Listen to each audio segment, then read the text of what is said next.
The Radio Memories Network is brought to you in part by Liberated Syndication.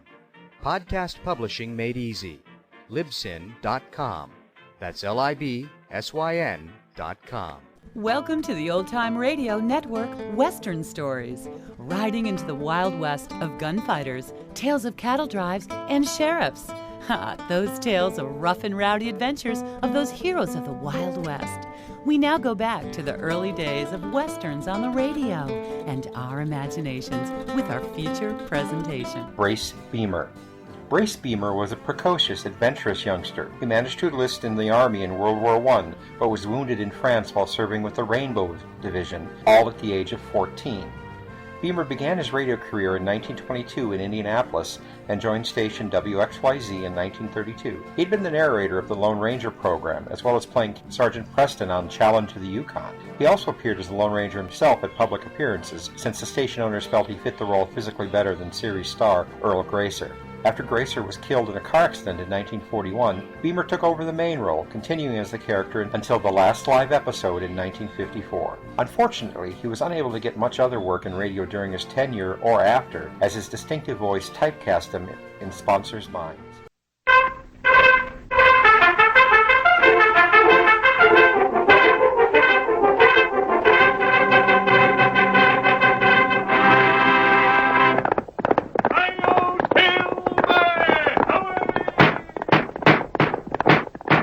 Horse with the speed of light, a cloud of dust, and a hearty hi-yo silver, the Lone Ranger.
Come back through the years and return with us to the wild and untamed West of old. Thrill once again to another exciting story of the phantom figure of the plains who rode in the cause of justice. Listen to those silver-shod hoofs as they charge down the hard-packed roadbeds of yesteryear. The Lone Ranger rides again. Come on, Silver, old boy! That's it, old fellow! We're needed on the trail ahead! Hi-yo, Silver!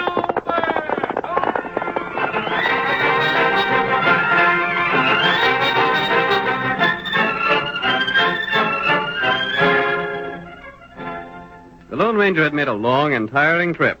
His horse Silver was in need of water, and so when the masked man neared the town of Needle Point and came within the sight of Amy Holcomb's home, he paused to remove his mask and disguise his face. Thus prepared, he approached the house. As our dramatic story begins, we hear him in conversation with Amy Holcomb. I'll ride on as soon as my horse is watered. So you don't aim to spend the night around town nowhere? No. Well, I won't ask no more questions. Sakes alive, I've asked a plenty, and that's the first one I got an answer to. Serves me right for being a curious old busybody. By the way, I don't suppose you heard of the Nashes, have you? I don't think so. I forgot you're a stranger. There's Panamint Nash and Lindy. She's his daughter. I haven't heard of them. There's a whole tribe of the Nash folks, but Panamint's the main one. He's the most ornery cuss that ever drawed a breath. Oh, I was going to tell you not to bother to ask him for no water. He wouldn't give it to you. He wouldn't? Nope. Like as not, you'll pass his place. It's just around the bend. Panamint is crippled, he is. Can't walk a step. That's too bad. It's his twisted soul that done it. It's fitting punishment for a man that ain't never lived as a white man should. He ain't no use for needlepoint folks. Won't let none of his people associate with us. Old critter thinks we ain't good enough for his breed. Are there many people in his family? Sakes alive, yes. Reckon there was 4 or 5 Nash men, and they all married and had families. And old Panamint, he's the boss of the lot. They all live in the Bend country. Of the whole kit and caboodle of 'em, Linda's the only one that's worth her salt. What has Panamint done that makes him so disliked? Tain't what he's done, stranger. It's what he ain't done. Oh? Keeping all his people close by him there, never letting none of them come around here. Won't even let any of us folks go there. That's how cussed mean he is. Say, I heard of a man around Needle Point But named... wait, let me tell you. Here's what Panamint done. There was a young cowboy rid over to the Bend to see Lindy, and Panamint shot him. That's how poison mean he is. Lindy'd make a man a fine wife, but she don't have no chance to get off her, not living with old Panamint. Did the cowboy live? Yep, but he'll have a stiff arm for the rest of his life. Now, what was you asking about? A man named Frawley, Bob Frawley. Bob Frawley. My sakes, do you know him? He's our sheriff here at Needle Point. Is he? Sure thing. Isn't he rather young to be a sheriff? Young, but dead earnest about it. Is he well liked? Yeah, that's how he got to get the job. But say, hold on, who are you? Why? By Juniper. You ain't the one Bob's looking for, are you? Me? By thunder, I bet you are. You're the man that shot Bob's paw. You're mistaken. Well, maybe so. You don't look or act like a killer. But why did you ask about Bob? I'd heard of him, that's all. Main reason he wanted the sheriff's job so bad is because he figured it might help him to locate the man he'd give his life to get. The man who killed his father, huh? Yeah. Old man Frawley was dry-gulched. Some outlaw done it when Bob was just a younker, and his ma told him about it when he got older. Bob's vowed to get that man and put a soft-nosed slug in him just like what his pa got. Look, there's horsemen coming this way. Wonder who they are. Here, Silver. Hey, are you leaving now? Yes. But hold on a minute. That looks like Sheriff Bob on one of them horses. Some lady riding with him. Yep. Thanks for what you told me. Sakes alive. Hold on, stranger. If that ain't Lindy Nash that's riding with Sheriff Frawley, I'm plumb loco. I may see you again. Say, mister, tell them two to come around here and call on an old woman, will you? They're cutting off to the south like they didn't want me to see them. Hi-yo, Silver! Hooray!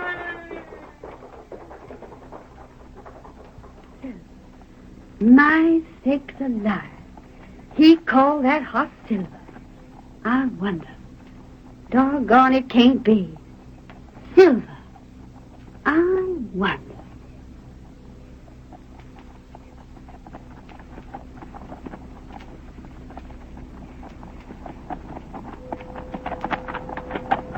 Look at that horse riding away from Ma Holcomb's place, Bob. Did you ever see the like of it? That's as fine a piece of horseflesh as I ever seen, Linda. I hope we cut away from her house before she recognized us. Oh, drat it, Linda.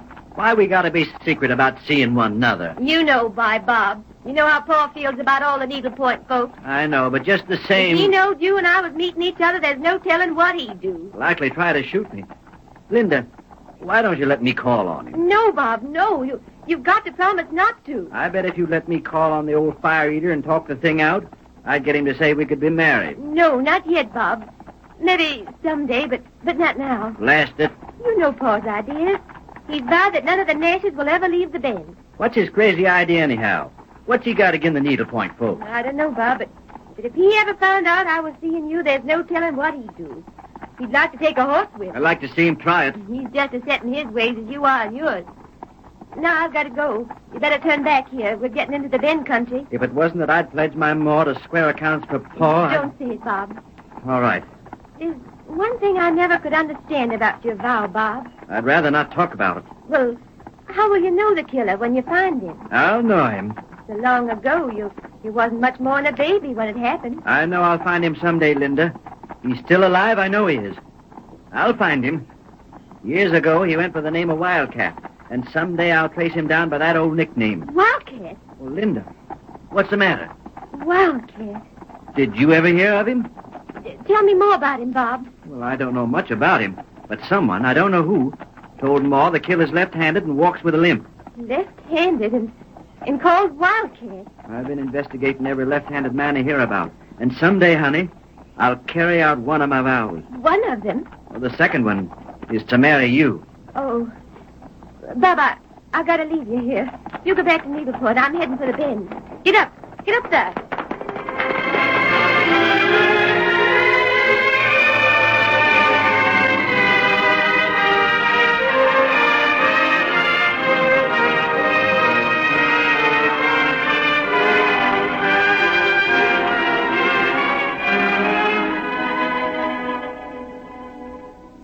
When the Lone Ranger mounted his great horse Silver, he headed toward the bend. As he rode, he circled wide to avoid being seen by the girl and the sheriff who were headed for the same destination. When the ranger finally approached the Nash property, several minutes after Linda had arrived, he replaced his mask. Cautiously, he approached the guard who was stationed on the outskirts of the property, and quickly overpowered the man, tied him securely, and left him where he was.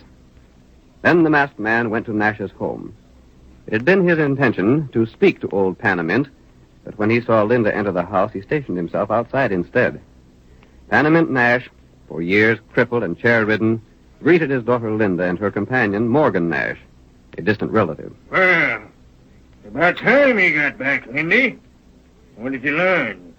Was it worth my while sending you into town? I talked to the sheriff, Father.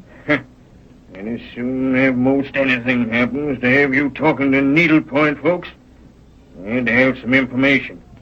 What'd he say? He told me that... Well, go ahead. Don't try to fib to me. You've been seeing considerable of Bob Frawley, ain't you? What? You see, Linda, I know what goes on around here, even if I don't get around myself. Your cousin Morgan there told me about you two meeting. Morgan, you... Well, what are you going to do about it, Lindy? You sneaking coyote, carrying tails. I hate the sight of you. That'll do, girl. You needn't get so uppity, Lindy. I said keep quiet. You see, I had a reason in sending you to talk to Bob Frawley. He'd tell you anything you wanted to know, and I reckon he did. He's still hunting for the man that killed his father, ain't he? Yes, he is. Well, go on. Tell me some more. You don't know the man's name. Don't, huh? What else did he tell you? Pa, I can't tell you. Go on, speak up now. Or I'll send Morgan and a couple of the other boys to get him. I'd like to drill Bob Frawley. If it wasn't for him, maybe Lindy would like me. I wouldn't marry you if you were the last man alive. Speak up now. What did Frawley say? The only thing he knows about the man is he used to be called Wildcat. Wildcat, huh? Well, go on. That's all, Pa. Go on. He's a little lame and he's left-handed. Left-handed. That don't mean nothing. I'm left-handed, too. But he said the man who shot his father was nicknamed Wildcat. Well, what about it? That rifle hanging over the mantel has the name Wildcat carved on the stock. I know it. What about it? Is that your rifle? What if it is? I couldn't believe it of you, Pa, that you'd shoot a man from ambush. Bob Frawley's father was dry gulched. I ain't said I shot him.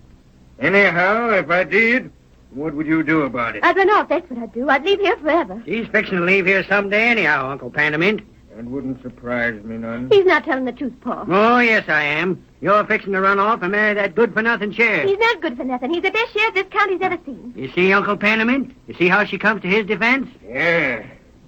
If she thinks enough about him, she's likely to turn on me and try and tell him I'm the one shot his pa. I believe that if you, Pa, Never mind.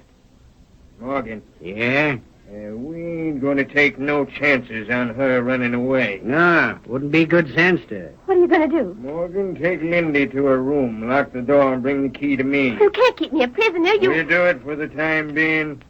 Maybe when you're set free, you won't be seeing no more of Bob Frawley. Come on, Lindy. Let go of me. Come on. Hurry up, Morgan, and get back here to me. I got something I want to speak to you about. I'll be right with you, Uncle Panamint. You won't be sorry for this. I'll get word to Bob Frawley somehow. I'll leave you now the first chance I'll get. Take that key out. Fetch it back to me.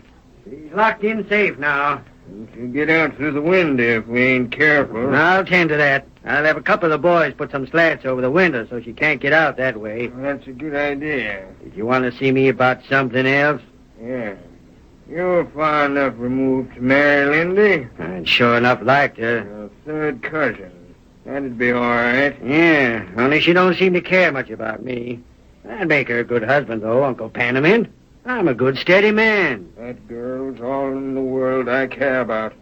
I want to make sure there's someone to take care of her when I'm gone. You can count on me. I'll fetch her around our way of thinking. I'll do it somehow. Gosh, that'd be You swell. can get along now. Tend to boarding up that window. That's all I wanted to see you about.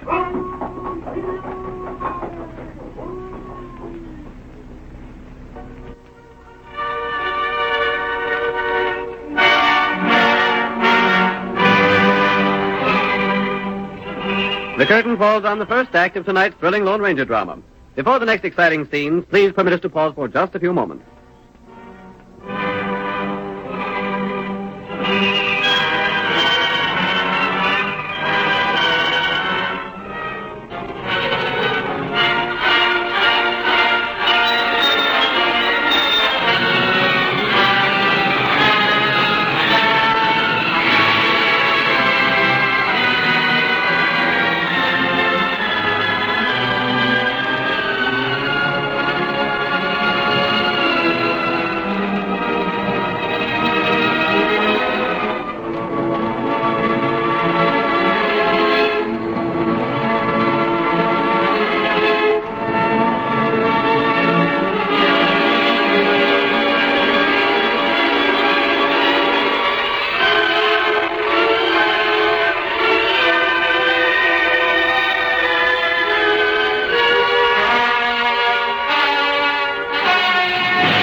Now to continue our story. You will recall that in the first act of tonight's Lone Ranger drama, we learned that the crippled old Panamint Nash ruled his relatives from his invalid's chair with an iron hand. He did not permit strangers to enter Nash territory, nor did he allow any members of the Nash family to become friendly with outsiders. The Lone Ranger learned that Linda Nash, Panamint's daughter, was interested in Bob Frawley, in spite of her father's objections. Bob, sheriff of the county, had dedicated himself to one purpose in life: to get the man who had killed his father years before. As our story continues, we see the masked man pulling the great horse Silver to a stop in a small, well-concealed camp. Tonto, his faithful Indian companion, comes out to meet him. Oh, there. Oh, Silver. Oh. Tonto, I learned quite a bit about this Nash affair. That's good. I think Bob Frawley is going to find the man who killed his father. Who killed him? Frawley's never seen the inside of the Nash home. If he did, he'd find a rifle on the wall. A rifle with the name Wildcat carved in the stock. That name feller who killed Frawley? Yes. And the rifle belongs to Panamint Nash. Oh. Which makes a complication, Tonto. If Bob carries out his vow, it'll mean he'll have to kill the father of the girl he loves. And then him lose girl, huh? And if Bob Frawley doesn't marry Linda, the girl will live a life of misery. What happened, man? Nash is planning to marry her to a third cousin, a man named Morgan. Him good feller? No, he isn't. He's a sneaky-looking man. But old Panamint usually has his way. They'll be making plans for a wedding there, Tonto. Panamint will push the thing ahead as fast as he can. What we do? I want you to get into his land and stay around the house. You might be able to get a job as cook there. Me get work there. You'll have to be there to do certain things, Tonto. What? Them? You'll have to tell Linda to wait and be patient. Tell her to let the plans for a wedding proceed. Marry that feller? No. Somehow, I don't think the wedding will be performed. I have a few things to say to Panamint Nash myself. Things he may not know. What? That? You see, Kimosabe, Panamint doesn't realize that I know who used to be called Wildcat. Oh. I'll see you later when I come to the ranch to talk to Panamint. Yep.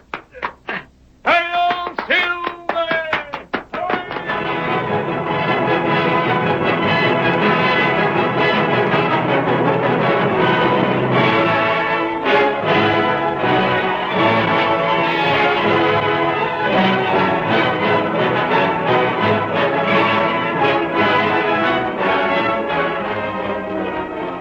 Tonto spent 10 days at the ranch, during which time he carefully noted everything he observed. And then, when he'd gathered the information needed, he met the Lone Ranger one evening and made his report, told him everything that had happened concerning the wedding. We hear the Ranger now as he walks across the porch and opens Panamint Nash's door. What the? Nash, I want to speak to you. Put down that gun. So you think them guns you're holding will stop me, huh? Well, they won't. Maybe you'll drill me. Before I breathe my last, I'll get you. Don't draw that trigger. I'm here to talk about the wedding. The wedding? Yes. What's the mask to do with wedding talk? Lower the gun, Nash. The sheriff is looking for a man who used to be called Wildcat. Yeah? And what about it? That rifle over the mantel belonged to Wildcat. It did? And what's more, that's the rifle that was used to kill old Frawley. Now, what do you aim to do about it? I know who Wildcat is. Do you? Maybe I do. I ain't saying. Very well. In case you don't, I'll tell you. And I'll prove everything I say.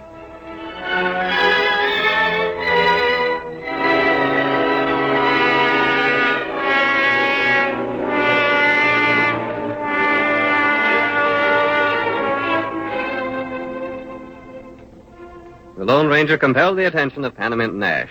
And as the masked man spoke, Panamint became more interested with each word he said. Nevertheless, the wedding plans went on as originally scheduled. On the eventful day, every member of the Nash family assembled around old Panamint's chair in the huge ranch house. Linda, dressed in her bridal gown, stood in the doorway to the immense central room with Tonto at her side. You not worry. But another hour and I'll be married. That long time. Plenty happened. There's Paul waiting to speak to me. Linda! Stand away from that door. Come into the room. I got things to say. Paul, you got that rifle off from the mountain. Eh? What are you going to do with it? Maybe that sheriff critter will have nerve enough to come here and try and stop the wedding. You ain't going to shoot him if he does. Paul, no. Oh. Well, you got your spunk back again, huh? But this wasn't in the plan. What plans? You've been meek as can be for the past week. I thought you'd lost all your spunk. Paul, I ain't lost no spunk. I've been meek because I felt that no matter what you planned, the wedding wouldn't come off.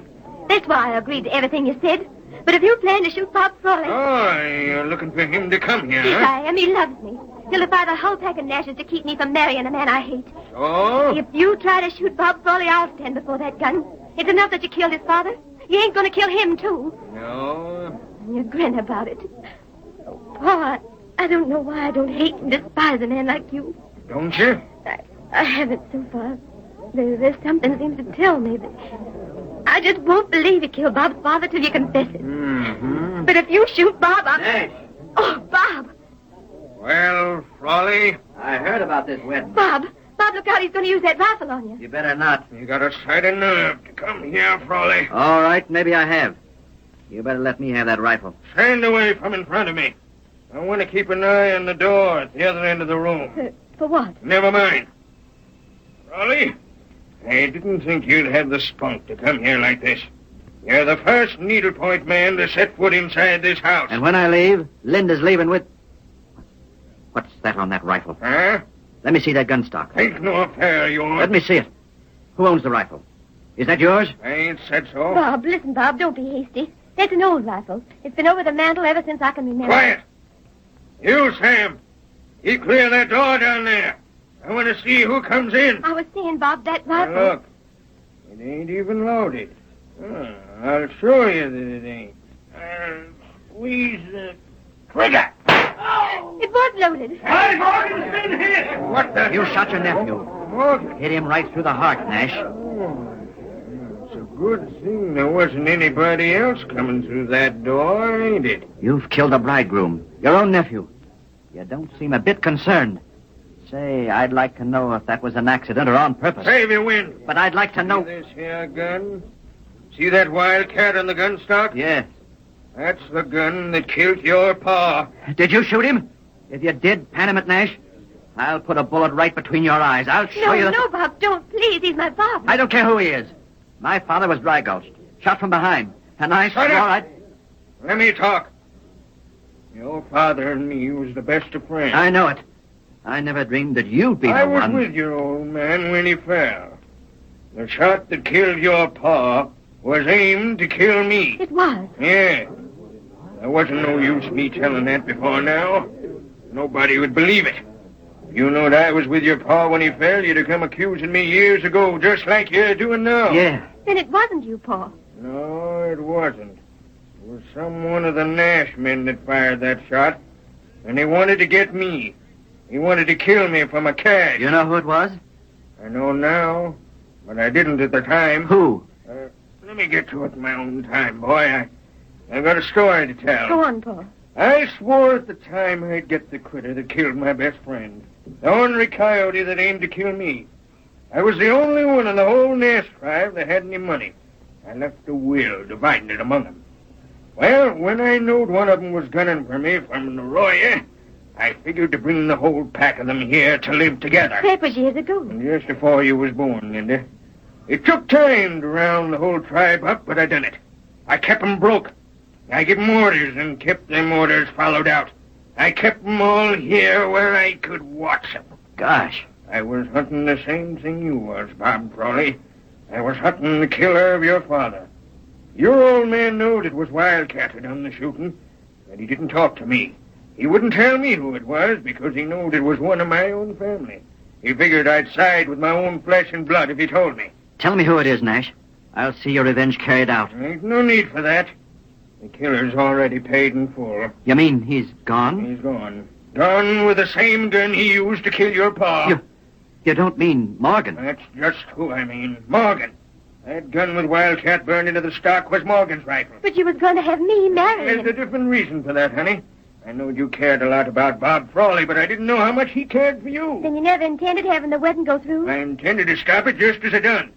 When you come in after seeing Bob here and told me the name of the murderer was Wildcat, I knew right off who the killer was. Oh. So'd Morgan.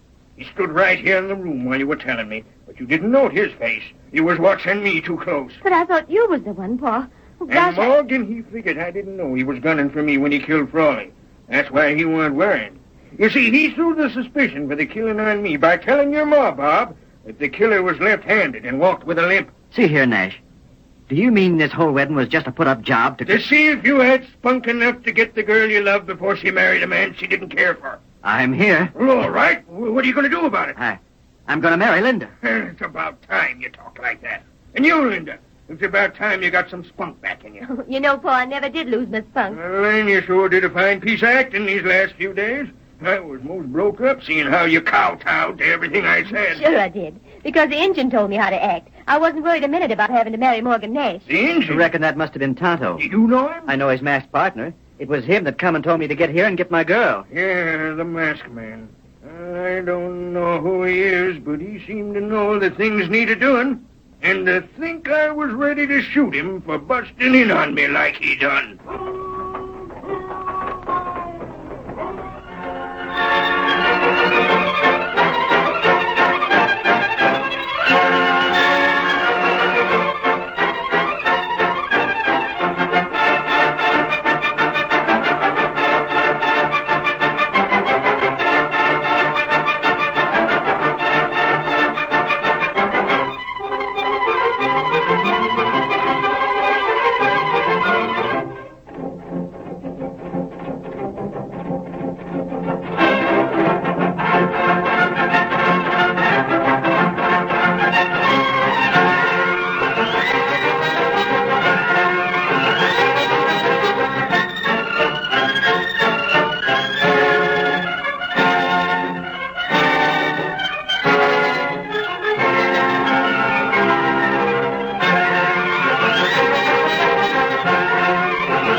The story you have just heard is a copyrighted feature of the Lone Ranger, Incorporated.